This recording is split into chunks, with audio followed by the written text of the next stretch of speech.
जय राधा माधव कुंज बिहारी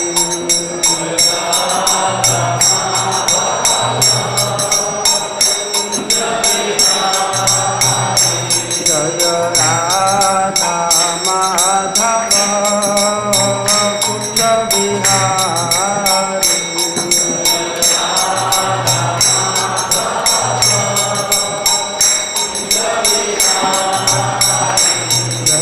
गोपी जन बाधव गिरधारी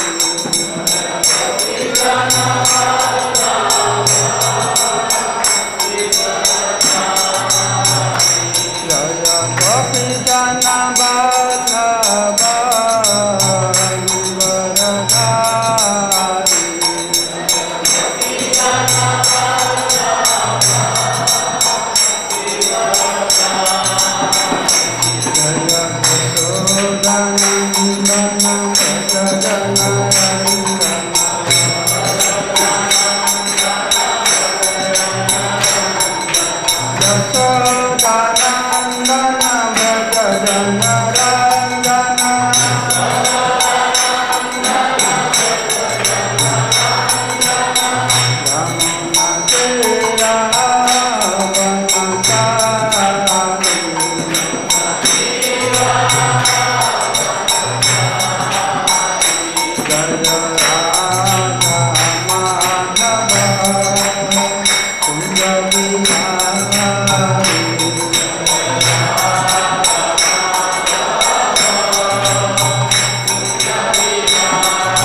विष्णुपाद परमहंस परिव्राज काचार्य भक्तिवेदांत स्वामी प्रभुपाद की भुवन मंगल हरिनाम संकीर्तन की जय श्री राधा माधव की जय राधाष्टमी उत्सव की स्वामित भक्त वृंद की निताई गौर प्रेमानंदे ओम ज्ञानतिमिरान्धस्य ज्ञानाञ्जनशलाकया चक्षुरुन्मीलितं येन तस्मै श्रीगुरवे नमः।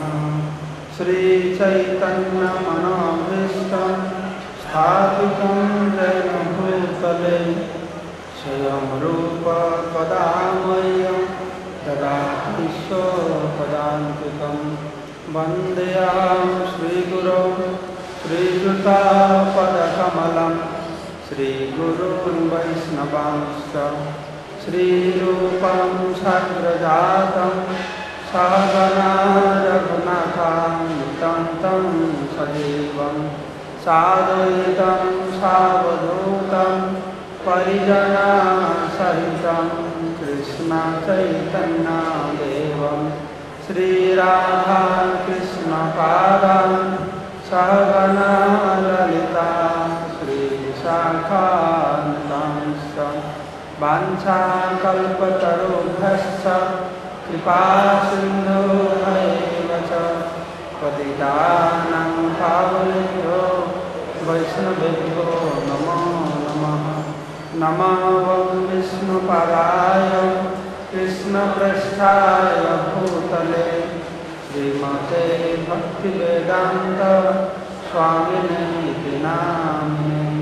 नमस्ते सारस्वती देवे गौरवाणी प्रचारिणे निर्विशेष शून्यवादी पाश्चात्यदेशतारिणे। हे कृष्ण करुणा सिंधु दीनबंधु जगत्पते गोपेश गोपिकाकांत राधाकांत नमस्तुते। तप्त कांचन गौरांगी राधे वृंदावनेश्वरी वृषभानुसुते देवी प्रणमामि हरिप्रिये।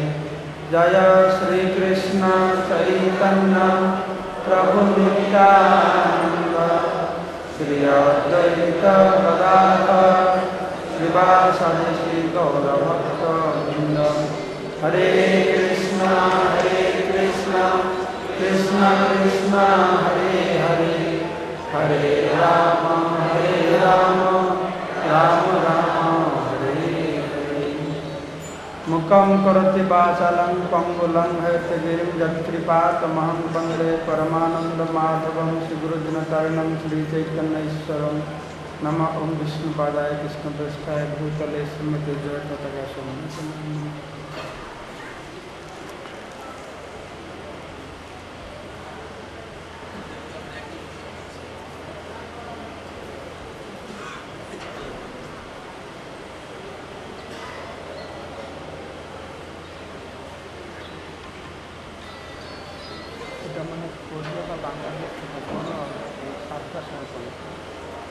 हरे कृष्ण।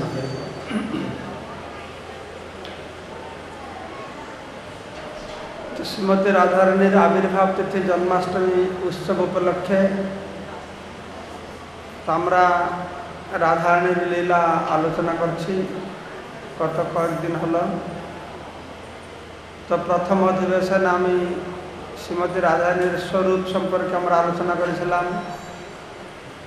तब राधारानी जो शुद्ध प्रेम भगवान कृष्ण प्रति से सम्पर्के कृष्णदास कविराज गोस्वामी चैतन्य चरितामृते सुंदर वर्णना करेছেন। तो सेटा आमरा श्रवण करेছি।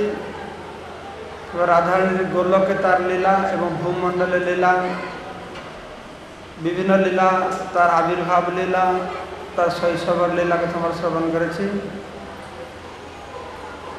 तो पौगंडर एक लीला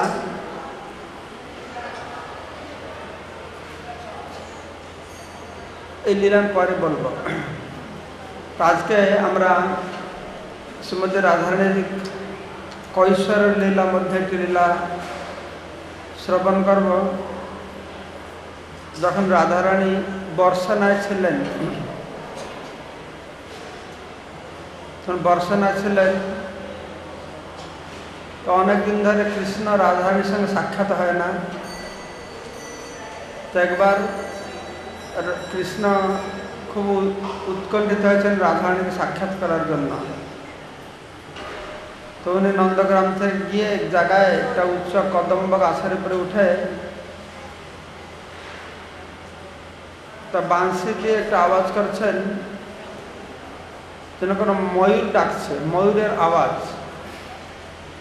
কিন্তু রাধারানী শুনতে পেরেছেন, শুনে বুঝতে পেরেছেন এটা আসল ময়ূরের ডাক নয়, এটা কৃষ্ণ আমাকে ডাকছে। কারণ আমি বলেছিলাম যে কীভাবে কৃষ্ণের বিভিন্ন বাঁশি আছে, বাঁশি মুরলী বেণু, যে কোনো বাঁশি শুধু মা যশোদা শুনতে পারবে।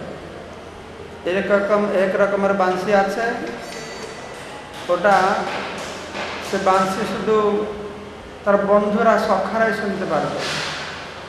এক রকমের বাঁশি আছে গোপীরাই শুনতে পারবে। তার মধ্যে একটা বিশেষ বাঁশি শুধু শ্রীমতী রাধারানী শুনতে পারবে। তো ভগবান কৃষ্ণ যখন সে বাঁশি দিয়ে আওয়াজ করছেন তো রাধারানী বুঝতে পারছে আসল ময়ূরের আওয়াজ না, এটা হচ্ছে আমার প্রিয়তম কৃষ্ণের আওয়াজ। তো সে আমাকে আহ্বান করছে।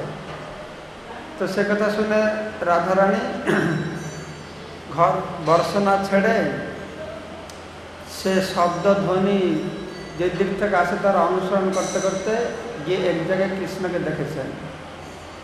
तो बहुत दिन पर राधारानी साक्षात कर कृष्ण खूब आनंद लाभ करছেন।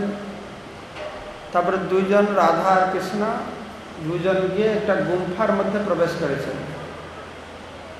তো সেই গুম্ফার মধ্যে প্রবেশ করে দুজন বিভিন্ন প্রকার আলাপ আলোচনা করতে করতে তো রাধারানী বসে আছেন, কৃষ্ণ কি করেছেন রাধারানী কোলে তার মাথা রেখে তিনি শুয়ে আছেন।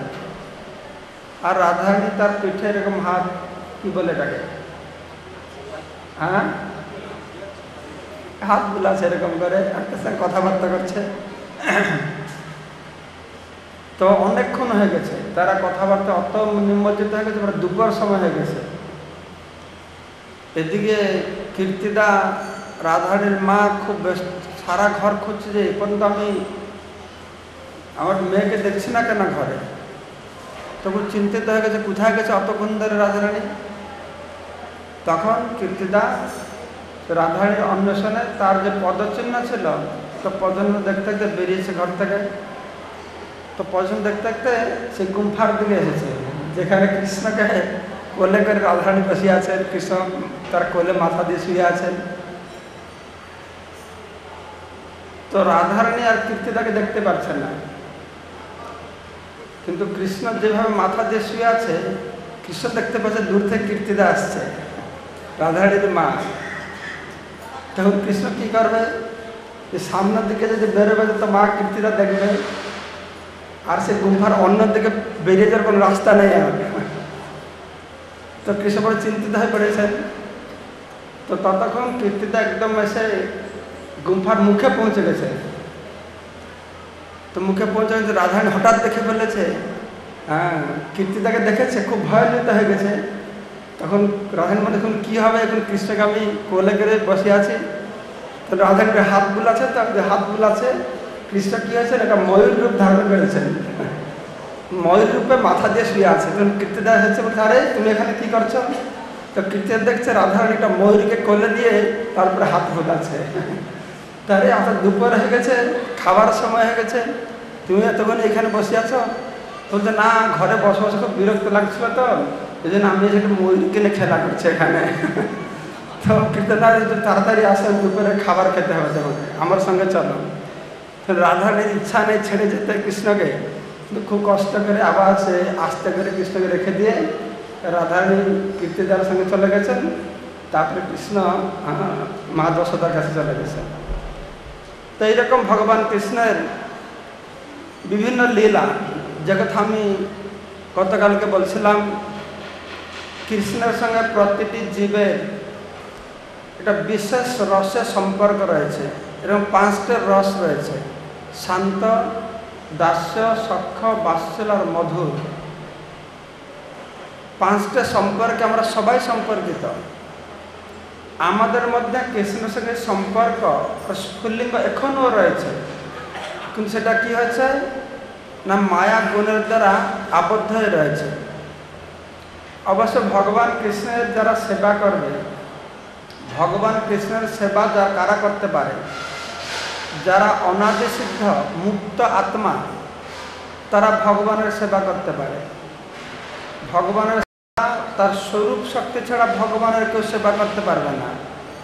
এই যে আমরা গোপ বালক দেখছি, গোপীরা দেখছি, রাধারানী, নন্দ, যশোদা, এরা সব ভগবানের স্বরূপ শক্তির বিস্তার প্রকাশ, তাই তারাই ভগবানের সেবা করতে পারে।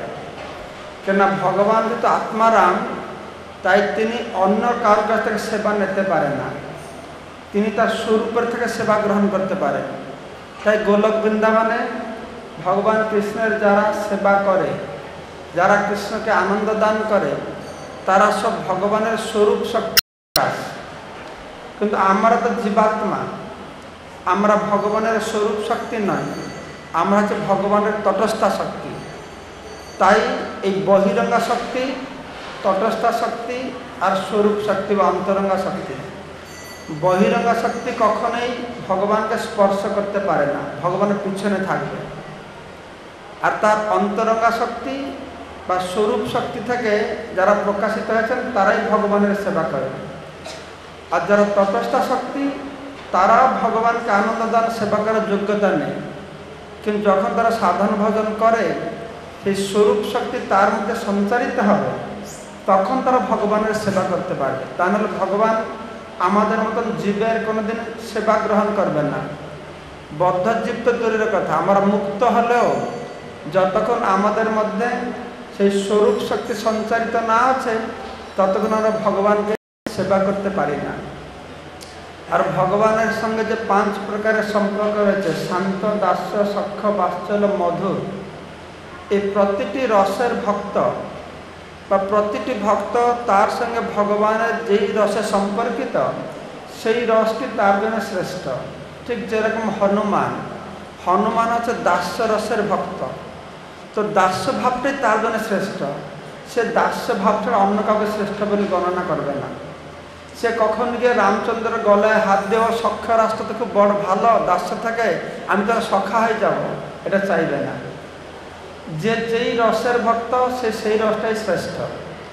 কিন্তু চৈতন্য চরিতামৃতে কৃষ্ণদাস কবিরাজ গোস্বামী বর্ণনা করছেন যে নিরপেক্ষভাবে বিচার করা হয় তাহলে ভগবান সঙ্গে যে বিভিন্ন প্রকার 5টা রতি বা রস রয়েছে, প্রতিটি রস তার পূর্বাপেক্ষা আরও উন্নত আর শ্রেষ্ঠ। শান্ত রস, শান্ত থেকে দাস্য, দাস্য থেকে সখ্য, সখ্য থেকে বাৎসল্য, বাৎসল্য থেকে মধুর রস আরও উন্নত আর শ্রেষ্ঠ। কীভাবে তিনি বর্ণনা করছেন রায় রামানন্দের সংবাদে, তো রায় রামানন্দের কথা বর্ণনা করে বলছেন যেরকম শান্ত রস যারা গাভী, গোলগ্ন গাভী, বৃক্ষ, এরা সব শান্ত রসের ভক্ত। তারা ভগবানকে শুধু শান্তভাবে কোনো বেশি ভাবের আদান প্রদান করতে পারে না। তাই চৈতন্য মহাপ্রভু শান্ত রসের উপর বেশি প্রাধান্য দেননি। তিনি বলছেন 4 ভাব ভক্তি দিয়া নাচামো ভুবন। আমি শান্ত রস বাদ দিয়ে 4 প্রকারের যে ভক্তিভাব রয়েছে দাস্য, সখ্য, বাৎসল্য, মধুর, এই ভক্তি দিয়ে সারা জগৎকে আমি নাচাবো। তারপরে শান্তর পরে দাস্য, এই দাস্যভাবে ভক্ত ভগবানকে বহু শ্রেষ্ঠ বলে মনে করে। সেখানে ভগবানের প্রতি ভক্তের খুব সম্ভ্রমতা থাকে, খুব সম্ভ্রম, খুব গৌরব, ভগবান প্রতি গৌরব বুদ্ধি, সম্ভ্রমতা, সম্মান দিয়ে কথা বলতে হয়। তো এটা হচ্ছে দাস্য রসের শ্রেষ্ঠতা। কিন্তু দাস্য রসের সঙ্গে সখ্য রসের তুলনা করা হয়, তখন দেখা হয় সখ্য রস থেকে দাস্য রসটা নিকৃষ্ট।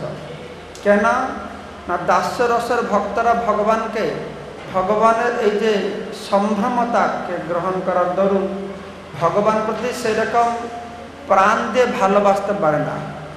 ভগবানকে ভয় দিয়ে তাকে ভক্তি করতে হয়। সেজন্য দাস্য রস থেকে সখ্য রসের ভক্তি হচ্ছে শ্রেষ্ঠ। আর এই ভক্তিকে বলা হয় বিশ্রম্ভতা, যেন সম্ভ্রমতা নেই, যেখানে ভক্ত ভগবান সমান বলে মনে করে সেখানে তাকে সম্মান করবে না, বরঞ্চ তার হাতে, তার স্কন্ধে সে হস্ত রাখতে পারবে। এর কাছে বিশ্রম্ভতা ভাব, যেইভাবে সখ্যরস দাস্য থেকে আরও শ্রেষ্ঠ। তো যদিও দাস্য থেকে সখ্য আরও শ্রেষ্ঠ, তার থেকে আরও শ্রেষ্ঠ হচ্ছে বাৎসল্যতা। কেননা না দাস্য রসে বিশ্রম্ভতা আছে কিন্তু স্নেহ নাই। সেই বিশ্রমতা ভাবের সঙ্গে যদি স্নেহযুক্ত হয় তখন সে কি হয় না বাৎসল্য রসে পরিণত হয়। তখন ভগবানের পিতা মাতা যারা, তারা বাৎসল্য রসে ভগবানের সেবা করছেন বা ভগবানকে বাৎসল্য রস আস্বাদন করাচ্ছেন। তো এইভাবে আমরা দেখছি যে দাস্য রসে ভক্ত নিজেকে ভগবান থেকে নিকৃষ্ট মনে করে, ছোট মনে করে। সখ্য রসে ভক্ত ভগবানকে ভগবানের সঙ্গে সমান মনে করে। বাৎসল্য রসে ভক্ত নিজেকে ভগবান থেকে বড় মনে করে। এই যে বাৎসল্য রসের শ্রেষ্ঠতা। কিন্তু বাৎসল্য রস থেকে মধুর রস সব থেকে শ্রেষ্ঠ। ব্রজগোপিকারা তো রাধারানী এই মধুর রসে ভগবানের সেবা করতেন। তো এর শ্রেষ্ঠতা কি? এই মধুর রসে যারা ভগবানকে পেয়েছে তারা ভগবানকে সর্বতরূপে পেয়েছে। তাদের ভগবানের প্রতি যে মদীয়তা বুদ্ধি, তুমি যে আমার, এই ভগবানের প্রতি প্রেম কার কত গাঢ়, কত বেশি সে বোঝা যায় কে ভগবানকে আমার বলে কত বেশি মনে করতে পারে। সেজন্য আমি প্রথম দিন বলেছিলাম যে প্রেমের ভিন্ন ভিন্ন স্তর আছে, স্নেহ, মান, প্রণয়, রাগ, অনুরাগ, ভাব আর মহাভাব। তো এই যে মাধুর্য বা মধুর রসের ভক্ত, তাদের ভক্তিটি কীরকম? সংকোচহীন ভক্তি, তাদের কোনো সংকোচ নেই। যেরকম মা যশোদা কৃষ্ণকে শিশুবেলায় তার অনেক সেবা করছে, তার মলমূত্র পরিষ্কার করেছে, তাকে স্নান করিয়ে দিয়েছে, তাকে কাপড় পরিয়ে দিয়েছে। কিন্তু যখন কৃষ্ণ আস্তে আস্তে বড় হচ্ছেন তখন সে উল্লগ্ন থাকবে, মা স্নান করিয়ে দেবে, তাকে ভালো লাগবে, সে সংকোচ থাকবে তার না। আর মা আমাকে যদি উল্লগ্ন হয়ে কাপড় পরতে হবে, মা সামনে সেরকম থাকতে পারবে না, এই সংকোচ বুদ্ধি তার থাকবে। কিন্তু মধুর রসে যে ভক্তের সঙ্গে ভগবানের কোনো সংকোচ বুদ্ধি নেই, এটা মধুর রসের ভক্তি বলা হচ্ছে। তাই এটাতে কি হয় না, ভক্ত ভগবানকে পূর্ণ মাত্রায় তার সেবা করার সুযোগ পেতে পারে। আর মধুর রসে ভক্ত ভগবানকে সব থেকে সর্বশ্রেষ্ঠ আনন্দ প্রদান করতে পারে। আর মধুর রসের মধ্যে যে মহাভাব কথা বলছিলাম, এই মহাভাব দুই প্রকারের রয়েছে, মাদন আর মোদন। এই মাদনাক্ষ মহাভাব এই রাধারানীর মধ্যে রয়েছে। তো রাধারানীর মধ্যে যে মাদনাক্ষ মহাভাব রয়েছে, এই মহাভাব থাকার দরুন তার যে প্রেম যত শক্তিশালী, এই জগতে আর কোনো জীব কোনো ভক্তের মধ্যে অতটা শক্তিশালী প্রেম থাকতে পারে না, যেই প্রেম ভগবানকে অতটা উন্নত আনন্দ প্রদান করতে পারে। এটা শুধু একমাত্র রাধারানীর মধ্যে রয়েছে। সেই জন্যই এই রাধারানীর সেবায় ভগবানের সব থেকে উৎকৃষ্ট আনন্দ হয়। তো একবার বৃন্দাবনে ব্রজে নন্দগ্রাম, তো ব্রজবাসী নন্দ যশোদা বলছেন যে আমরা গঙ্গা স্নান করতে যাব। তো গঙ্গা স্নান যে করতে যাবে, তো ভগবান কৃষ্ণ চিন্তা করছেন এদের বয়স হয়ে গেছে, কত দূরে গঙ্গা স্নান করতে যাবে। তাছাড়া এমনি ব্রজবাসীরা কখন ব্রজ ত্যাগ করতে যেতে চায় না। তো তারা বলছে তুমি তো অত মহিমা মণ্ডিত ব্যক্তি, তুমি গঙ্গাকে একটু ব্রজে নিয়ে আসতে পারো, তাহলে আমরা গঙ্গা স্নান করতাম। তো কৃষ্ণ তখন তার মনে মনে ধ্যান করছেন, তো সঙ্গে সঙ্গে গঙ্গা দেবী সেখানে এসে গেছেন। এখন সে গঙ্গা এখনো ব্রজে রয়েছে, গোবর্ধনের পাশে। যেহেতু ভগবান কৃষ্ণের মন থেকে তিনি উৎপন্ন হয়েছেন, তাই সে গঙ্গার নাম হচ্ছে মানসী গঙ্গা। তো বর্তমান সে মানসী গঙ্গা যত বড় 5000 বছর পূর্বে আরো বিরাট বড় ছিল। তো একবার ব্রজগোপিকাদেরকে সঙ্গে নিয়ে শ্রীমতী রাধারানী তিনি যাবেন মথুরায় দুগ্ধ জাতীয় বস্তু বিক্রি করবার জন্য। তো এখানে এসে যখন নৌকা যখন পৌঁছেছেন, ঘাটে পৌঁছেছেন, তখন দেখছে আর কোনো নৌকো নেই, ওপারে নিয়ে যাবে। তো অনেকক্ষণ পরে একটা নৌকো এসেছে। তো সে নৌকোটা এসেছে, তো সে নৌকা খুব পুরনো নৌকো। তো মাঝির সঙ্গে তখন কথাবার্তা হয়েছে যে কি আমরা ওপারে যাব এই দুগ্ধজাতীয় বস্তু নিয়ে, কত পয়সা কি লাগবে। তো মাঝি বলছে ঠিক আছে, তোমার সঙ্গে এইটাই শর্ত, আমাকে কিছু তোমার ভালো মিষ্টি খাওয়াবে, মিষ্টি দুগ্ধজাতীয় জিনিস খাওয়াবে। তখন রাধারানীর গোপীরা ঠিক আছে। তো সবাই নৌকায় উঠেছে।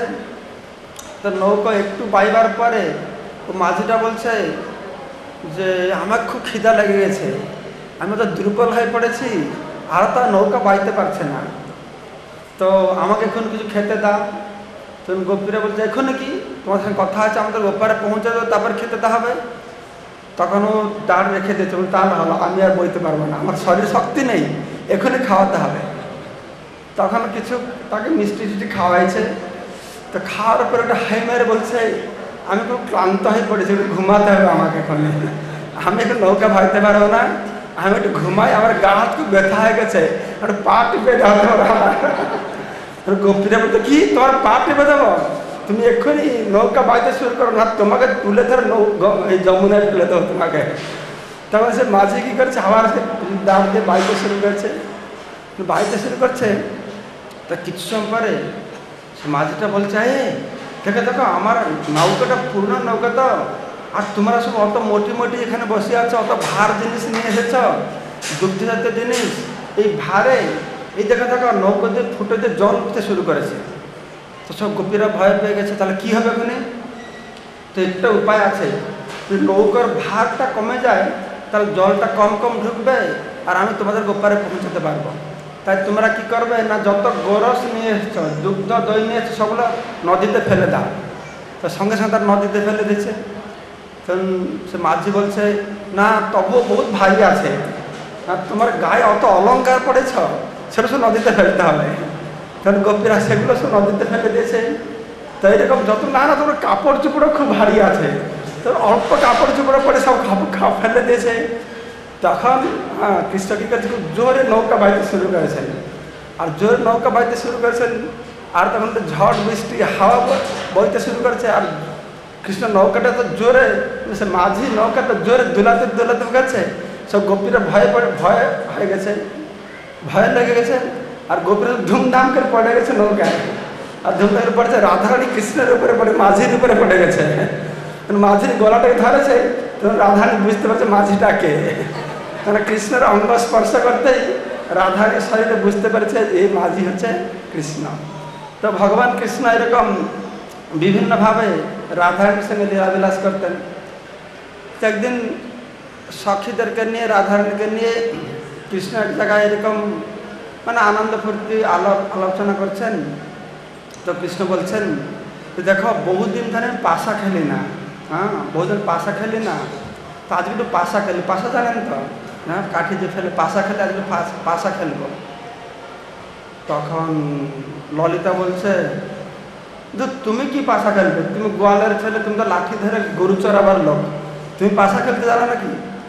তো কিছু কি, আমি আগে কতবার পাশা খেলেছি। হ্যাঁ, তুমি তো পাশা খেলবে আর কাঠি ফেলতে পারবে না, পাশা ফেলতে পারবে না, আর একবার দুবার করে ঝগড়া করবে। এই ঝগড়া করলে পাশা খেলাখালি হবে না। তখন বলছে না না, আমি ঝগড়া করবো না, ঠিকভাবে পাশা খেলা হবে। ললিতা বলছে ঠিক আছে, এইবার কিন্তু তোমাদেরকে পণ রাখতে হবে। পণ জানতে হবে, তার কিছু বিট রাখতে হবে। হ্যাঁ, তো কি পণ রাখতে হবে? তখন ললিতা বলছে কৃষ্ণকে রাখতে হবে তার বাঁশিটা রাখতে হবে, আর রাধারানীকে তার মুক্তের মণি হার রাখতে হবে। তখন কৃষ্ণ বলছে আমার কোনো অসুবিধা নেই, আমি তো জানি আমার জিত হবেই, তুমি বাঁশি রাখো, আমার কোনো অসুবিধা, আমি জানি বাঁশি ফেরত পেয়ে যাবো, আমার তো জয় হবেই। তখন ললিতা বলছে ঠিক আছে। ললিতা বাঁশিটা নিয়ে রাধারানী তাহলে তোমার মণিহার দাও। তো রাধারানী বলছে ললিতা কেন আমি মণিহারটা দেবো? তুমি কি মনে করছো কৃষ্ণ জিতবে যে মণিহারটা নেবে? তুমি মণিহারটা দেওয়ার কোনো দরকারই নেই। ললিতা বলছে না না, যখন আমাদের পণ রাখা যায়, দুই পার্টিকে দিতে হবে। কৃষ্ণ বাঁশি দিয়েছে, তোমাকেও মণিহার দিতে হবে। রাধারানী গলা থেকে মণিহার খোলে ললিতাকে দিয়েছে। তখন কৃষ্ণ যখন পাশাকে একটু নম্বর দিয়ে পাশা ফেলতে হয়, তো নম্বরটাকে পাশা খেলছে, আর সে পাশাটা নম্বর আর উঠছে না। মানে তখন রাধারানী মানে তার সৌন্দর্য দেখে, মানে রাধারানী কৃষ্ণ থেকে এরকম তাকাচ্ছে, এরকম অঙ্গভঙ্গি করছে, কৃষ্ণের একদম মানে সারা শরীরে শিহরণ আসছে। তো পাশা ঠিক ফেলতে পারছে না, তো নম্বর ঠিক করে আসছে না। তো কৃষ্ণ রেগে গেছে, বলছে ললিতা দেখো, তোমার এই সখী আমাদের খেলতেই দিচ্ছে না। না কি খেলতে দিচ্ছে না? না দেখো আমার দিকে এরকম তাকায়, এরকম অঙ্গভঙ্গি করে, আমি মন স্থির করে রাখতে পারি না, তাই আমার পাশাটা ঠিক করে চলছে না। ললিতা বলছে হ্যাঁ, সেটা তোমাকে মনটা স্থির করো, তা মন স্থির নয়, তুমি খেলা করবে কি করে? তো তখন তোমার রাধারানী, রাধারানী পালা পড়েছে। তো রাধারানী তখন পাশা করতে শুরু করেছে।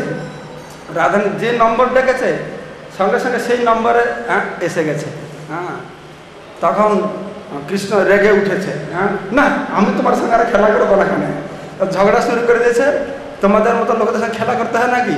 তো এইরকম করছো, আমার মনকে বিভ্রান্তি করছো, আমি এখন গোচারাতে চলে যাবো। তখন ললিতা বলছে না না, এটা বললে হবে না। কৃষ্ণ বলছে আমার বাঁশিটা দিয়ে দেওয়া তো তাড়াতাড়ি, আমি যাবো এখন, গোচারে সব অপেক্ষা করেছে। তো ললিতা বলছে না না, তোমাকে এখনই বাঁশি দেবো না, তুমি কি উপহার দেবো আমাকে বলো, তাহলে তোমাকে আমি তোমার বাঁশি দেবো, নাহলে এমনি বাঁশি দেবো না। তুমি কৃষ্ণ বলছে দেখো ললিতা, আমি তোমাকে কি উপহার দেবো বলো? আমার তো কিছুই নেই, আমার বলতে আমি নির্ধনী, আমি হচ্ছে গরিব, আমার সব ভক্ত গরিব, আমি হচ্ছে অনাথের নাথ, গরিবের লোক আমি। তা আমার দুটো জিনিস আমার জীবনে আছে, একটা আমার মন আর বাঁশি একটা আছে। প্রথমে তো বলছিল ললিতা বলছিল কৃষ্ণ কি পণ রাখবে, তার কি আছে? এটা শুকনো বাঁশের কাঠ আছে তার কাছে, সেটা কিছুই নেই। তো সে ঠিক তুমি সেটাই দাও। কৃষ্ণ বলছে দেখো, আমার তো ধন বলে কিছু নেই, আমার মন আছে আর এই বাঁশের কাঠিটা আছে, আর আমার মনটা তো অলরেডি আমার কাছে নেই, তোমার সখী আমার মনটাকে নিয়ে তার হৃদয়ের মধ্যে লুকিয়ে ধরে রেখেছে, আমার মনটা সেখানে পড়ে আছে, তার হৃদয়ের মধ্যে সে বেঁধে রেখে দিয়েছে। আর এই শুকনো বাঁশের কাঠটা যেটা যদি তুমি নিয়ে যাবে তাহলে আমার কাছে আর কী থাকবে, এইটা আমাকে দাও। হ্যাঁ, তো ললিতা বলছে না না তা হবে না, তোমাকে যেতে হবে। তখন কৃষ্ণ বলছে যে না, তাহলে একটা হতে পারে, তুমি যদি আমার মনকে ওই রাধারানী হৃদয় থেকে বাহির করে এনে দিতে পারবে তাহলে আমি তোমাকে বাঁশিটা দিতে পারি। তো এরকম বললে তখন কৃষ্ণ রাধারানীকে আলিঙ্গন করেছেন। তো এইভাবে ওদের পাশা খেলা সেখানে সমাপ্ত হয়েছে। তো এই প্রতিটি খেলা এইভাবে আমরা দেখতে পাচ্ছি যে কৃষ্ণ কীভাবে লীলাবিলাস করছেন। যে কথা প্রথম দিন আমি বলেছিলাম যে সব সময় যত প্রকার রস আস্বাদন করা হয়েছে, মধুর রস আছে সব প্রকার শ্রেষ্ঠ। কিন্তু মধুর রস ভগবান কৃষ্ণকে কে আস্বাদন করাতে পারে? যারা সেরকম উন্নত শ্রেণীর ভক্ত আছেন। তো ভগবান কৃষ্ণ এই বৃন্দাবনে লীলাবিলাস করছেন। সবাই জানে যে ভগবান কৃষ্ণ সবসময় ব্রজগোপিকাদের সঙ্গে লীলাবিলাস করেন। তো একবার এই ব্রজগোপিকারা তারা রাধারানীকে নিয়ে তারা একটা পরিকল্পনা করছেন যে দুর্বাসা মুনি আশ্রমে যাবে। তো দুর্বাসা মুনির আশ্রমটা হচ্ছে যমুনার ওপারে। তখন বর্ষার দিন, তো সেখানে পাড়ে গিয়ে দেখছে সে যমুনা জল একদম নদী ভরে রয়েছে। তো ওপারে কী করে যাবে? তখন সমস্ত গোপীরা রাধারানীকে নিয়ে কৃষ্ণের কাছে এসেছে, বলছে হে কৃষ্ণ আমাদের কিছু বুদ্ধি দাও, আমরা যমুনা পেরিয়ে আমি তো দুর্বাসা মুনিকে খাওয়াতে চাইছি, দুর্বাসা মুনির আশীর্বাদ নেব। তো আমাদেরকে বললো আমরা কী করে ওপারে যেতে পারি, যমুনার অত জল। তো কৃষ্ণ বলছে না কোনো চিন্তা নেই, তোমরা যাও আর যমুনা নদীকে বলো তোমাদেরকে রাস্তা ছেড়ে দেবে। না কি বলবো? না তোমরা বলো যে জগতে কৃষ্ণ হচ্ছে সব থেকে পাক্কা ব্রহ্মচারী, কৃষ্ণের মতো ব্রহ্মচারী কেউ নেই। তখন সব গোপীরা হাসছে, বলছে কী ব্রহ্মচারী, তুমি সবসময় আমাদের সঙ্গে ঘোরাফেরা করছো, সারাদিন আমাদের সঙ্গে থাকো, আর তুমি কী করে ব্রহ্মচারী হলো? তো কৃষ্ণ আমি ব্রহ্মচারী নয়, তোর বিশ্বাস করো না, তোমরা গিয়ে দেখাও, তোমরা কি যমুনাকে বলো যে কৃষ্ণ আসল ব্রহ্মচারী থাকে তাহলে আমাদেরকে তুমি রাস্তা দাও। তখন গোপীরা তখন গিয়েছে যমুনা নদী, এ মা যমুনা দেবী, যদি আপনি মনে করছেন কৃষ্ণ আসল ব্রহ্মচারী তাহলে তুমি আমাদেরকে রাস্তা দাও, আমরা ওপারে যাব। আর যখন এই কথা গোপীরা বলছে সঙ্গে সঙ্গে যমুনার জল কম হয়েছে, রাস্তা খুলে গেছে। তখন গোপীরা ওপারে চলে গেছে। তো ওপারে গিয়ে রান্না বান্না করে তো দুর্বাসা মুনিকে খাওয়াইছে, খায় তার কাছে আশীর্বাদ নিয়েছে আমাদের যেন মতি গতি কৃষ্ণের চরণে থাকুক, তার প্রতি ভক্তি আমাদের বাড়ুক, আমরা যেন জীবনে কৃষ্ণকে লাভ করতে পারি, এই প্রার্থনা করে তার সেবা পূজা করে আশীর্বাদ দুর্বাসা মুনি আশীর্বাদ দিয়েছেন। তো আশীর্বাদ নিয়ে আবার গোপীরা ফিরে এসেছে। তো ফিরে আবার নদীতে পৌঁছেছে, তো দেখছে সে নদীর জল পুরো ভরা। তুমি ফিরবে কী করে? তো এখনই যাবে কী করে, কোনো উপায়ান্তর নাই। তোমার দুর্বাসা মুনির কাছে ফিরে এসেছে। দুর্বাসা মুনিকে জিজ্ঞাসা করছে যে আমরা এরকম তো এসে গেলাম, এখন যেতে পারছি না, তাহলে আমরা কী করে নদী পেরোতে পারবো, কি উপায় বলে দেন আমাদেরকে। দুর্বাসা মুনি বলছে না কোনো চিন্তা নেই, তোমরা শুধু যাও আর যমুনা দেবীকে বলে হে যমুনা দেবী, দুর্বাসা মুনি বহুদিন ধরে নিরাহারে রয়েছেন, কোনো খাওয়া দাওয়া করেন না।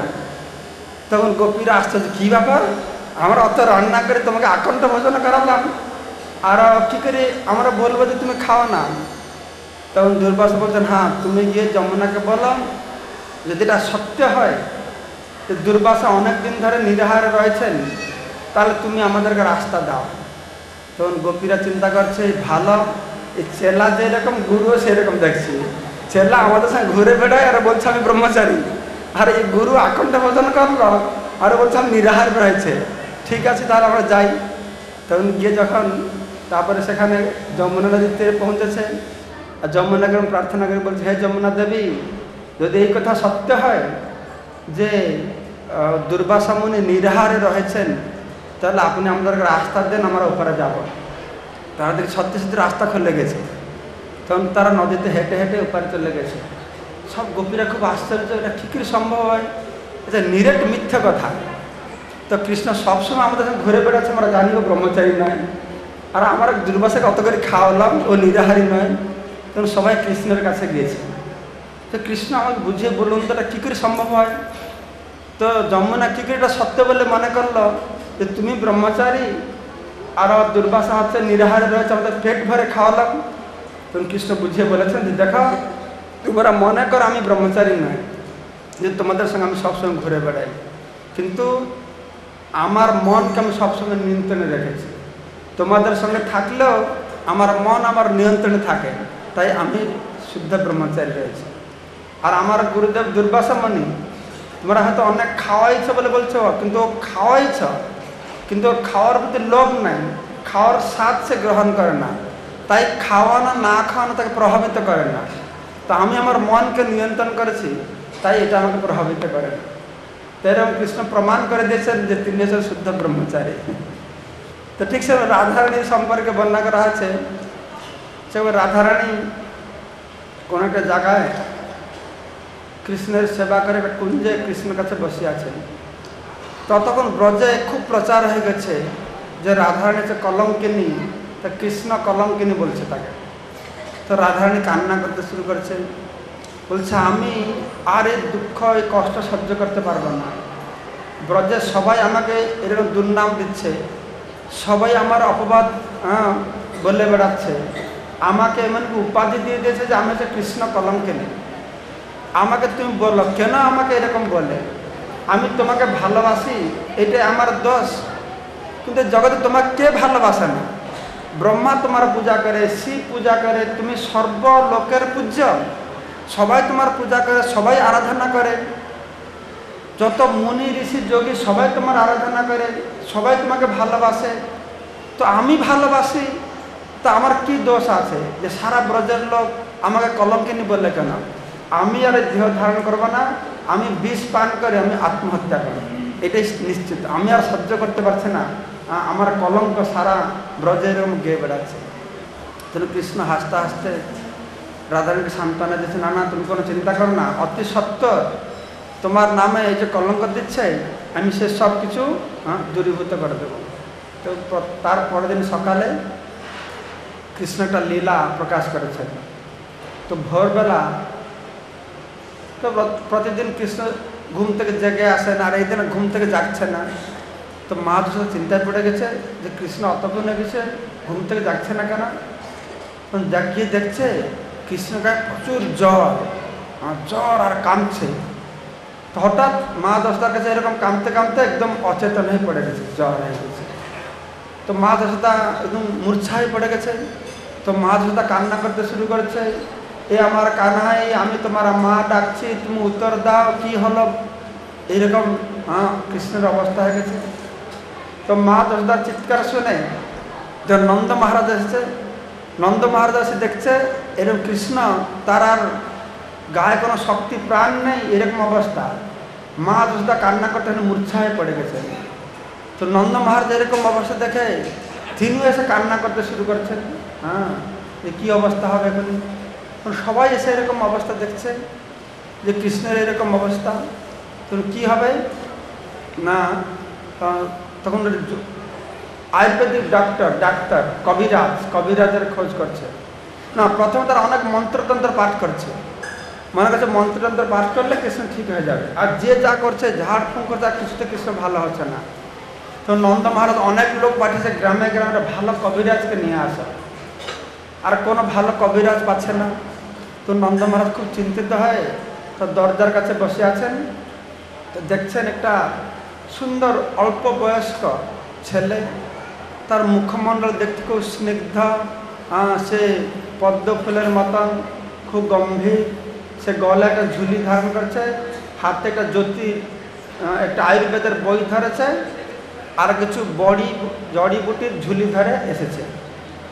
আর সেই ছেলেটা বলছে, আমি তোমাদের সবাইকে জানাতে চাই আমি হচ্ছে একজন আয়ুর্বেদিক কবিরাজ চিকিৎসক, এইরকম কোনো রোগ নেই আমি ভালো করতে পারি না। নন্দ মহারাজ খুব খুশি হয়ে গেছেন, আরে আমার তো কবিরাজের খোঁজ করেছিলাম। তখন নন্দ মহারাজ এই তরুণ কবিরাজকে নিয়ে গেছেন, নিয়ে তার পদধৌত করেছেন, তাকে জায়গায় বসে বলছেন, দেখো আমার পুত্রের এরকম অসুখ হয়েছে। আসলে এই কৃষ্ণ এক শরীরে এদিকে অসুখে পড়ে আছেন, আর এক রূপে কবিরাজ রূপ ধারণ করে এসেছেন। কবিরাজ রূপ ধারণ করে ছোট যুবক কবিরাজ রূপ ধারণ করে এসেছেন। তো এই কৃষ্ণকে কিন্তু নন্দ মহারাজ বুঝতে পারে না এই কৃষ্ণ বলে। তো কবিরাজকে নিয়ে গেছেন, তখন সে খুব গম্ভীর হয়ে বসে আছে কৃষ্ণের কাছে। মা যশোদা সবাই কান্নাকাটি করছে, সবাই চিন্তা করছে কবিরাজ এসে গেছেন, এগুলো তো আমার ছেলেকে ভালো করতে পারবে। তখন কৃষ্ণ নাড়ি দেখছে কবিরাজ, নাড়ি দেখে বলছে ও কোন চিন্তা নেই, এখনও প্রাণ আছে, এর ধুক ধুক প্রাণ আছে, আর আমি ঠিক রোগটা ধরতে পেরেছি। তোমার ছেলের কি রোগ হয়েছে আমার জানা আছে, তো আমার ঔষধও আছে, রোগ ভালো হয়ে যাবে। অনুপান দরকার, অনুপান জানা তো? হ্যাঁ, ঔষধ মিশিয়ে যেটা খায় এটা অনুপান দরকার। তো কী সে অনুপান বলুন, তাড়াতাড়ি আমরা ব্যবস্থা করবো। অনুপান কি দরকার? তো অনুপান হচ্ছে যে কোনো সতী নারীকে 1,000 ছিদ্র বিশিষ্ট একটা কলস নিয়ে যমুনা থেকে জল নিয়ে আসতে হবে। তাতে 1,000 ছিদ্র থাকবে, কিন্তু এক বিন্দু জল যেন নিচে না পড়ে। তাহলে সেই জল দিয়ে 3 গণ্ডুষা জল দিয়ে আমার কাছে যে ঔষধ আছে, এই ঔষধটা মিশিয়ে কৃষ্ণকে দেওয়া হবে, সে এক্ষুনি সুস্থ হয়ে যাবে। তখন ব্রজে প্রচার করা হয়েছে। আর সব সতী নারীরা যারা মনে করে সতী নারী তারা স্বামীর সেবা করছে ভালোভাবে, তারা সব এসেছে।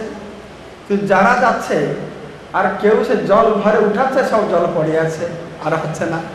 হ্যাঁ, তারপরে কি বলছে যে সে সতী নারীর নিষ্ঠা অত থাকবে, একটা চুল, কৃষ্ণের চুল দিয়ে সেতু বানানো হবে। সে সেই চুলের উপরে গিয়ে যমুনার মাছ থেকে জলটা তুলে নিয়ে আসবে। কে এরকম করতে পারে? কেউ কেউ বলছে আরে ওই জটিলা কুটিলাকে ধরে নিয়ে আসো, তারা সবসময় ড্রাম বাজাচ্ছে, ওরা সতী নারী, সতী নারী, দেখা যাক ওরা কি সতী নারী কিনা। তখন কুটিলা এসেছে, তখন কুটিলা আসে খুব সগর্বে, সে তোমাকে আমি সতী নারী, খুব গর্বের সহ কলস নিয়ে গিয়ে যখন ওই যে চুল যে সেতু বাঁধানো হয়েছিল তার পাটা রেখেছে, সে ধস করে সেতুটা ভেঙে গিয়েছে। সে সোজা গিয়ে জলে পড়ে, সব পুরুষের আগে তাকে জল থেকে উঠিয়ে নিয়ে এসেছে। তো কুটিলা খুব লজ্জিত হয়ে গেছে। তারপর তার মা জটিলা গিয়েছে, আর জটিলা যখন গিয়েছে সে তার মেয়ের অবস্থা তারও হয়েছে। তখন কী হবে? তখন মা যশোদার খুব চিন্তা হয়ে গেছে যে কেউ তো এরকম নেই যে জল আনতে পারবে, আমার ছেলে ওষুধ পাবে, তাহলে তার ছেলের অবস্থা কি হবে? তখন মা যশোদা বলছে আমি তো ছোটবেলা থেকে আমার পতির সেবা মন প্রাণ দিয়ে করেছি, তাহলে হে জ্যোতিষ, তাহলে আমি গিয়ে জলটা নিয়ে আসি। তখন কৃষ্ণদাস জ্যোতিষ তো মা চিন্তা করে গেছে, আমি মাকে তো দেখাই দিয়ে ফেলতে পারবো না এখন, তো মাকে কি করে পাঠাই? তখন সে জ্যোতিষ রূপে কৃষ্ণ বলছে নন্দ মহারাজকে, না, এ রোগীর মা আনলে হবে না, রোগীর মার ভেতরকে একটু আনতে হবে। তখন মা যশোদা বলছে তাহলে কে আনবে, আমরা তো সবাইকে পাঠাচ্ছি। তখন মা যশোদা বলছেন আচ্ছা, তো আপনি যখন কবিরাজ, আপনি তো অল্প বেশি জ্যোতিষ বিজ্ঞান আপনার জানা থাকবে, আপনি একটু গণনা করে দেখুন না এই ব্রজে এরকম কে নারী আছে যে জল আনলে হবে। তখন এই জ্যোতিষ রূপে কৃষ্ণ সব মানে ধরে লেখনের ধারে বসে গেছে, আর বসে কি সব আনতেছে, যা তার লিখেছে আর কি একটা লেখেটাকে, হ্যাঁ আমি বুঝতে পেরেছি, একজনেই রয়েছে, ওই যদি জল আনবে তাহলে ঠিক হবে, একজনই সতী নারী, ওই সতী নারী যদি জল আনবে তাহলে ঠিক হবে। তো কে? সে তো বৃষভানুনন্দিনী রাধা, তার মতন সতী নারী কেউ নেই, তাকে যদি নিয়ে আসতে পারো তাহলে হবে। সঙ্গে সঙ্গে মা যশোদা রাধারানীর কাছে খবর পাঠিয়েছে, আর রাধারানী খুব খুশি যে কৃষ্ণের সেবায় লাগবে। তখন রাধারানী এসেছেন, আর ইতিমধ্যে সে কৃষ্ণের চুল কেটে এই যে কবিরাজ থেকে যেটা সেতু বাঁধিয়েছে। তখন রাধারানীকে মা যশোদা বলছে যে তোমাকে জল নিয়ে আসতে হবে। তো রাধারানী খুব বিনম্রভাবে প্রণাম করে, খুব নম্র হয়ে সে কলস নিয়ে যখন যাবে, সে কলস দিকে তাকিয়েছে, সে কলসের তো কৃষ্ণের মুখ দেখতে পাচ্ছে। কৃষ্ণ বলছে তোমার কোনো চিন্তা নেই, তুমি যাও কলস নিয়ে সেখানে।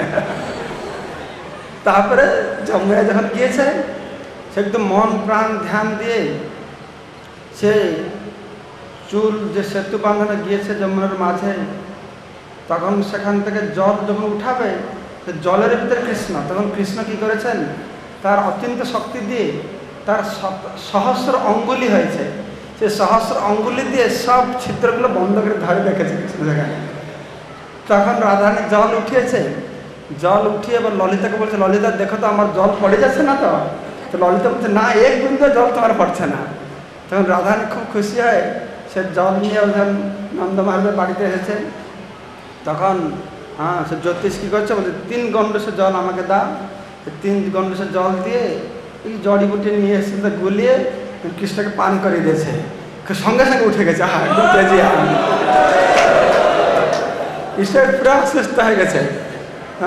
তখন জ্যোতিষটা বলছে, দেখেছ এই ব্রজে যদি কেউ সতী নারী থাকে তাহলে একমাত্র শ্রীমতী রাধারানী।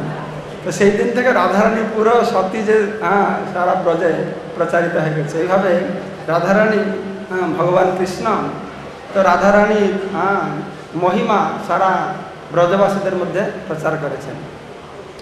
তো এই কৃষ্ণ যে রাধারানীর কাছে যায়, এটা তো প্রথমে জটলা কুটলা জানতো না। জটলা কুটলা কিন্তু কৃষ্ণকে প্রথমে খুব ভালোবাসত, আর কৃষ্ণকে ছোটবেলা থেকে জটলা কুটলা ভালোবাসত। তো একদিন এরকম কৃষ্ণ কী করছেন, মানে কৃষ্ণ যে রাধারানী কৃষ্ণের কাছে যায় এটা জানার আগে কৃষ্ণ একবার গিয়ে জটিলার বাড়িতে চারপাশে ঘোরাফেরা করছেন। তো জটিলা জিজ্ঞাসা করছে, আরে কানাই তুই এখানে কি করছিস? না ওই আমার ধবলি গাভীর বাছুরটা কোথায় হারিয়ে গেছে, আর সে গাভীটা খুব উচ্চস্বরে হাম্বা হাম্বা আওয়াজ করছে, শব্দ করছে, তাই আমি ওই বাছুরটা খুঁজতে এসেছি। তখন যোগমায়ার শক্তির প্রভাবে এই জটিলার তার মনে দয়া এসেছে, বলছে, আরে আমার বাচ্চা তুমি রোদে ঘুরে ঘুরে তোমার মুখটা লাল হয়ে গেছে, আর তুমি আসো একটু এখানে দুধ পান করে যাও, না একটু জল পান করে যাও। তখন সে এসেছে, তো বলছে রাধারানীকে বলছে, না দাও তুমি একটু জল দাও। রাধারানী একটু লজ্জা করে করে মুখটা ঢাকা দিয়ে জল দিচ্ছে। তখন জল পান করে কৃষ্ণ বেরোবে, তখন জটিলা বলছে, আরে কৃষ্ণ আমার যে গাভী দহন করবার লোক সেটা অনেক দেরি করে দিয়েছে, তাই আমার দেরি হয়েছে, গাভী দহন করে দেরি হয়ে যাচ্ছে। আমি তো জানি তুমি ভালো গাভী দুধ দহন করতে পারো, তো একটু আমাদের গাভীটা দহন করে দাও। তখন কৃষ্ণ বলতে, ঠিক আছে আমি তোমাদের গাভী দহন করে দেবো। তখন বাছুরকে ছেড়েছে, বাছুর দুধ খাবে। তো এখন বাছুরটাকে ধরবে কে? জটিলা তো বুড়ি হয়ে গেছে, দেখতে পারে না। তো জটিলা বলছে রাধারানীকে, বৌমা তুমি এসে একটু এই বাছুরটাকে ধরো। তখন আর রাধারানী সামনে আসতে চায় না, খুব লজ্জা করে। তো জটিলা বলছে, তুমি লজ্জা করছো কেন? আরে এ তো আমার তো বাড়ির ছেলে, একে লজ্জা করতে হয় নাকি? কিন্তু আসলে রাধারানী লজ্জা করছে না, সে মুখে ঘুঙ্গুরটা লাগিয়ে নিচে থেকে কৃষ্ণকে দর্শন করছে, তার সাথে খুব আনন্দ পাচ্ছে রাধারানী। তখন কৃষ্ণ যখন তারপরে গাভীর একদিকে দুধ দহন করছেন, আর রাধারানী বাছুরকে ধরেছে, আর জটলা তো ওই পারে বসে আছে, ও দেখতে পারছে না, এমনি তো অন্ধ দেখতে পারে না। আর এদিকে কৃষ্ণ দুধ দহন করবে কি, তার মন তো পড়েছে রাধারানীর কাছে। তো দুধটা এরকম দহন করে সব দুধগুলো নিচে পড়ে যাচ্ছে, আর এদিকে কৃষ্ণ রাধারানীকে দর্শন করছেন। তো রাধারানী ভয় পাচ্ছে যে সব রাধারানী দেখতে পাচ্ছে, সব দুধ নিচে পড়ে যাচ্ছে, কৃষ্ণ আমার দিকে তাকিয়ে আছেন, তখন কী অবস্থা হবে? তখন কৃষ্ণ যে দুগ্ধ দহন করছেন, তো গাভীটা অত আনন্দ পাচ্ছে যে কৃষ্ণ দুগ্ধ দহন করছেন, সে যা দুগ্ধ দিবে তা থেকে আরো বেশি পরিমাণে দুগ্ধ দিচ্ছে। তার ফলে কিছু অতক্ষণ কৃষ্ণ দুগ্ধ দহন করছে, সে যে ছিটে ফুটো সে পাত্রতে পড়ছে তাতেই সে ভরা একদম, মানে সে কি হাড়িটা ভরে গিয়েছে। তারপরে জটিলা দেখছে, খুব খুশি হচ্ছে, আরে কৃষ্ণ আমার গাভী তো অত দুধ কোনোদিন দেয় না, তুমি অত ভালো দুধ দহন করতে পারো। তো তারপরে বলছে রাধারানীকে যে কৃষ্ণ দেখো, কৃষ্ণ আজকে অত দুগ্ধ দহন করছে, তুমি কৃষ্ণকে গরম দুধ খাও। তা রাধারানী আরও খুশি হয়ে গেছে যে কৃষ্ণকে সেবা করবার কিছু সুযোগ পাবো। তো এই যে লীলা, এই লীলাটা এখন দেখানো হবে যে কীভাবে কৃষ্ণ রস আস্বাদন করছেন কিসেতে না, কী করে বিপক্ষ পার্টির লোক যারা কৃষ্ণকে রাধারানীর কাছে যেতে চায় না, কৃষ্ণ এইরকম কায়দা করে লীলা করছেন, তারাই আবার কৃষ্ণকে রাধারানীর কাছে পৌঁছে দিচ্ছে। তো এইরকম একদিন হচ্ছে মাঘ মাসে, মানে কৃষ্ণ বহুত ফন কি হাস্য রসাত্মক লীলা এভাবে করছেন তার আনন্দের জন্য। তো মকর সংক্রান্তি ছিল মাঘ মাস। তো মকর সংক্রান্তি সকালে কুটিলা দেখছে রাধারানী কোথায় গিয়েছে, তো বলছে মকর স্নান করতে যমুনাতে গিয়েছে। ততক্ষণ কুটিলা ধরে ফেলেছে যে রাধারানী কৃষ্ণের কাছে যাচ্ছে। তো কুটিলা বিশ্বাস করে না যে রাধারানী মকর স্নান করতে গিয়েছে না কৃষ্ণর সঙ্গে মিলিত হতে গিয়েছে, একটু সন্দেহ হয়েছে। তখন কুটিলা নন্দ মহারাজের বাড়িতে গিয়েছে দেখতে কৃষ্ণ কোথায় গিয়েছে। তো জিজ্ঞাসা করে কৃষ্ণ কোথায়? তো দাসীরা বলছে আজকে মকর স্নান, তো মা যশোদার আজ্ঞা নিয়ে কৃষ্ণ গেছেন যমুনায় স্নান করতে। তখন কুটিলা বুঝতে পারছে, হ্যাঁ এবার বুঝতে পেরেছি, রাধারানী নাই এও নেই, তার মানে কিছু দাগ আছে এতে। ঠিক আছে, আমি দেখবো ওরা মকর স্নান করছে না কি করছে। তখন যমুনা হ্রদ যেখানে সেখানে গিয়েছে, দেখছে রাধারানী নেই, কৃষ্ণ নেই। তখন বুঝতে পারছে রাধারানীও নেই ও কৃষ্ণ নেই, তারা কোথায় গেছে তারা? খুঁজতে খুঁজতে খুঁজতে সে কেশি ঘাট পর্যন্ত গেছে। তখন রাধা কৃষ্ণ দুজন মিলে একটা কুঞ্জের মধ্যে তারা বসে আছে, ললিতা বিশাখা আছে, আর গেটের কাছে তুলসীকে মানে কি গার্ড সিকিউরিটি করে রেখেছে, কেউ আসে বলে দেবে। তো তুলসী সেখানে দাঁড়িয়ে আছে। তো তুলসী হঠাৎ দেখছে যে কুটিলা ওদের দিকে আসছে। তুলসী কুঞ্জের মধ্যে দৌড়ে গেছে, হে কুটিলা দিকে আসছে, কুটিলা আসছে। সবাই ভয় পেয়ে গেছে।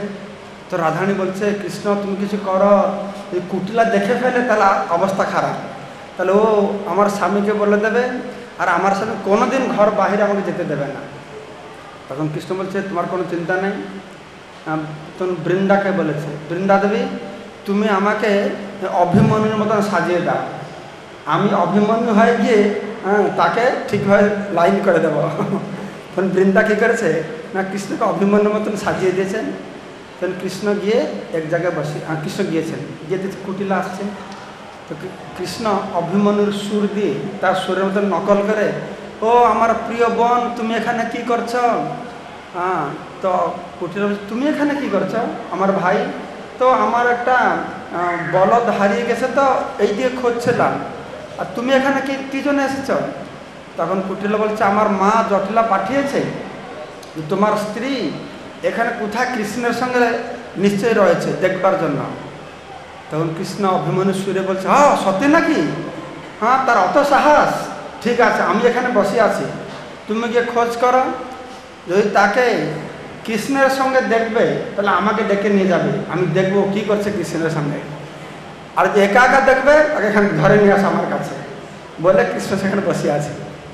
তারপরে কুটিলা গেল, সেখানে কুঞ্জের বাহিরে ললিতা বিশাখা রাধারানী সব তুলসী সব দাঁড়িয়ে আছে।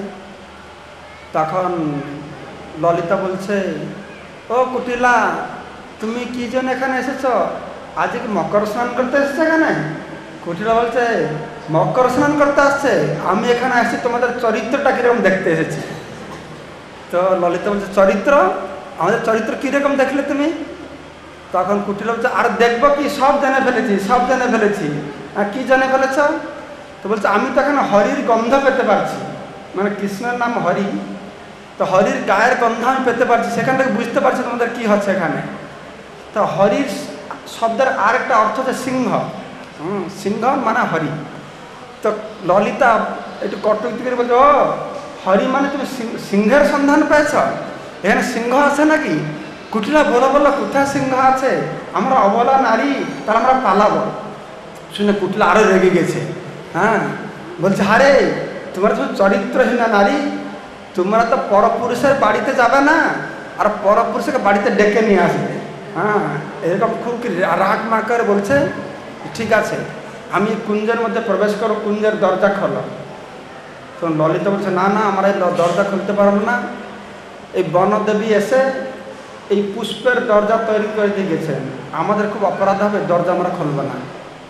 তখন কুটিলা রেগে পা দিয়ে একটা লাথি মেরেছে দরজায়। তো লাথি মেরে কুঞ্জের ভিতরে প্রবেশ করছে, তখন দেখে সেখানে সুন্দর পুষ্পসজ্জা করা হয়েছে, আর সেখানে কৃষ্ণের গলার মালা আর রাধারানীর মুক্ত হার দুটো পড়ে আছে। হ্যাঁ এই তো দেখতে পারলাম, কি তোমরা যাও এখানে এসে পুণ্য করছো, সব পুণ্য বুঝতে পেরেছি, তোমাদের সপ্ত পুরুষ উদ্ধার করবে এখানে, এইরকম মকর স্নানের পুণ্য হচ্ছে এখানে। রাধারানী বল চল দেখুন আমার সঙ্গে তুমি, আমি এসব দুটো নিয়ে আমি জটিলা মাকে দেখাবো আর পূর্ণমাসীকে দেখাবো, দেখে তোমরা শাস্তি দেবো, তোমরা এইরকম মকর স্নান নাম করে এখানে আর সেই সব লীলা করছো।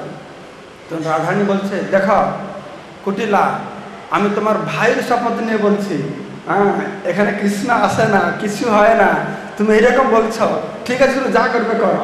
রাধারানী কেয়ার করে, যা করবে করো, কারণ রাধারানী তো জানে কৃষ্ণ অভিমন্যু বেশ নিয়ে গিয়েছে।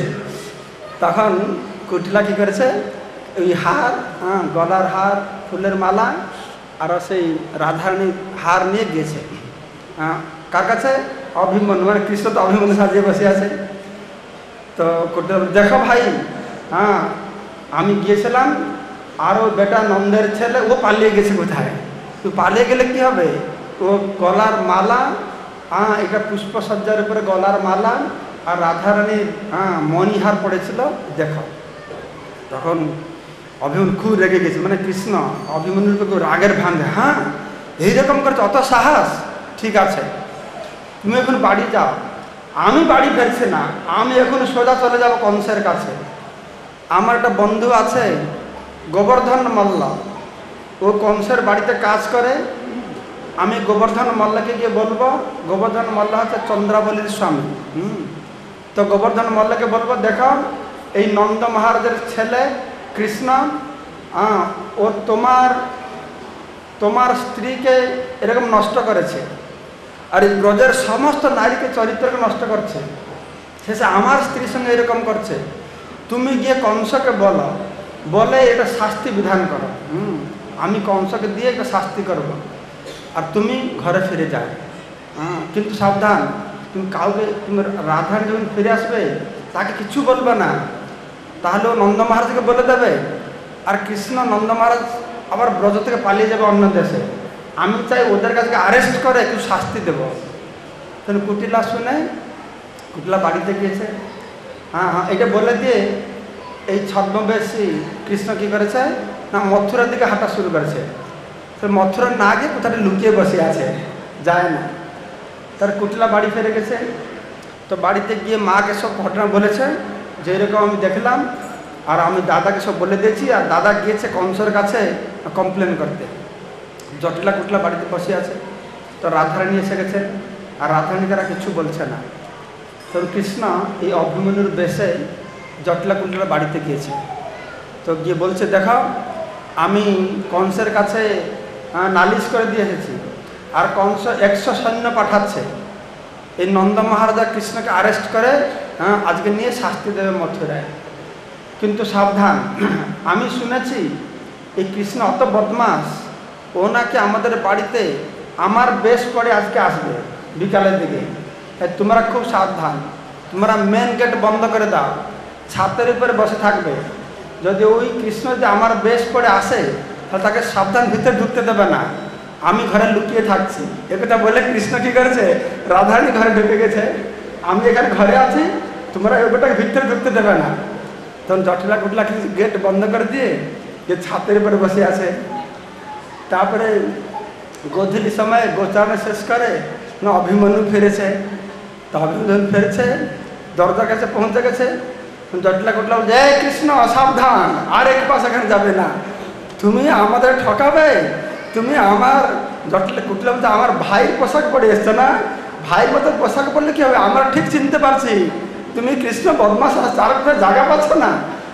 তখন অভিমন্যু বলতে, কী ভাবো, আমি কি কৃষ্ণ, আমি তো অভিমন্যু, তুমি অভিমন্যু বেশি চালাকি করছো, আমরা সব জানি, আগে থেকে আমার ভাই বলে দিয়েছে তুমি আমার ভাইয়ের বেশ পোশাক পরে আসবো। আর যত প্রকারের অভিমন্যু বুঝাচ্ছে, এরা তারা বুঝছে না। বলছে, আর এক পায়ের দিকে আসবে, এই দেখো পাথর ধরে আমরা বসে আছি, এই পাথর মেরে তোমার মাথাটা গুঁড়ো করে দেবে মানে। তখন অভিমন্যু চিন্তা করছে, মহা সমস্যা, তো এদেরকে অবশ্যই ভূত চেপেছে, ভূতে না চাপলে এরকম কেন করে। তখন অভিমন্যু কী করে, ঘরে তো ঢুকতে পারছে না, সারা রাত গ্রামে গ্রামে গিয়ে ঘুরে বেড়াচ্ছে, কোথায় ওঝা ডেকে নিয়ে আসবে। তো অভিমন্যু সারা রাত গ্রামে গ্রামে ঘুরে বেড়াচ্ছে, আর কৃষ্ণ সারা রাত রাধারানীর সঙ্গে আনন্দে বসে আছেন। রাধারানী কে জয়, শ্রী রাধা মাধব কে, রাধাষ্টমী শুভ দিবস কি, নিতাই গৌর